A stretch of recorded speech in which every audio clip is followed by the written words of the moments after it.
A Turing machine is a type of computer created by Alan Turing. It was not created to solve problems, but to help understand computer science back in the 1930s, and is a foundation for our understanding of computer science today. But how do these Turing machines actually work? A Turing machine runs along an infinite tape filled with a finite number of symbols. It has a head which moves back and forth across the tape and does all of the computing. The head can read the symbol from where it is on the tape, and based on that perform an instruction, which consists of three types of actions. 1. Write over the current symbol where it is on the tape. 2. Move either left or right one space along the tape. Or 3. Change to a different state. You don't have to write over a symbol or change state, but it does have to move.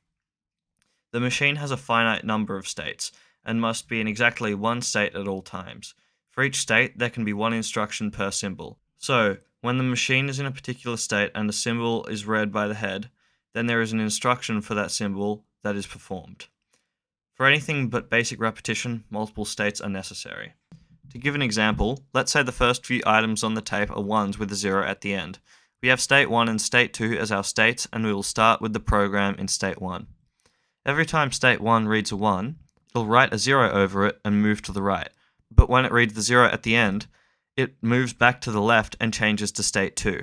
Whenever state 2 reads a 0, it will go left and not write anything, but just keep the 0 there, until it goes to the blank space at the other end, where it will write a 1. You'll notice this program doesn't do anything useful, it's just an example to show how the states work. For a more useful example, let's say you wanted to add two unary numbers together, which are on either side of a plus sign. Unary numbers are numbers where there are only ones, and the number of ones is the value of the number. So if you have 111, it equals to 3. And if you have 111111111111111, it equals to 17, obviously. We'll break this problem into three parts. Part 1. Go all the way to the left to get to the end of the first unary number. Part 2. Remove the last one off the end of that unary number. And part 3. Go all the way to the right to the end of the other unary number and add a 1 to the end. Then you can repeat this going back to the left stage until all of the ones from the left unary number are gone and moved over to the right side. We can then turn these steps into a set of states, each with instructions. We'll start with the move left state. You can see it'll go to the left whenever it's reading ones and pluses. Then when it hits the blank at the end, it changes to the subtraction state and moves to the right. The subtraction state will read a 1, change it to a 0, and then move right, changing into the move right state. Similarly to the move left state, the move right state will move right along all the ones and pluses. Unlike the move left state though, when it gets to the blank at the end, it'll simply write a 1 over the blank before changing back to the move left state. This cycle will repeat until the subtract 1 state lands on a plus instead of a 1 when the program will stop. The fact that they can only move one space at a time makes Turing machines shockingly slow. But with these basic commands you can see how it is possible to make any algorithm or computer you want. It might just take a few hundred states and a mild loss of sanity. However, because of its basic and one-dimensional design, it is easy to visualize and understand the space and time complexity of many algorithms. Before we delve into that, I'll briefly cover what time and space complexity actually are. Time complexity refers to the amount of time taken to compute something dependent on the input size of data. Space complexity is the same, except it is measuring how much space or memory is required instead of time. These complexities are measured with big O notation, which can be represented like O of n or O of n squared, n being the input size of data given to the algorithm. Complexity can be measured in either best case or worst case, however we will be using worst case as we can't just hope for best case every time. Now, let's imagine two processes.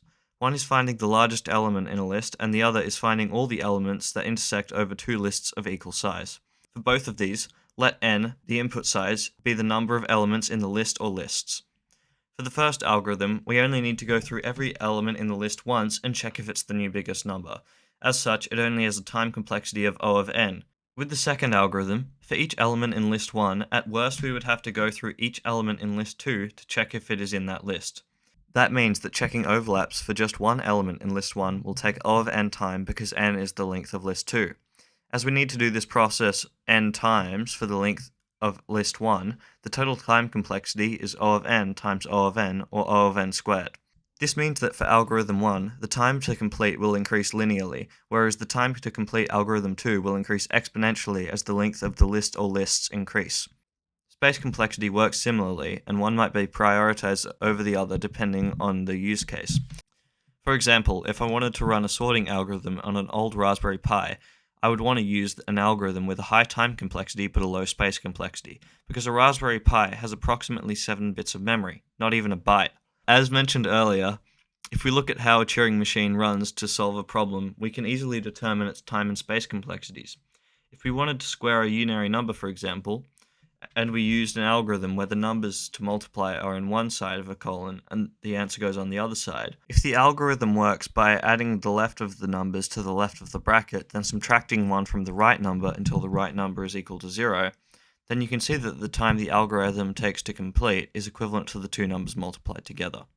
Because Turing machines are one-dimensional and everything happens on one tape, it is easy to visualize how algorithms run, and it is therefore easy to find and understand the space and time complexity of algorithms. Space complexity is easy to determine as all of the memory has to be built into the tape. Time complexity can be seen by looking at the patterns that the algorithm goes through in relation to the input.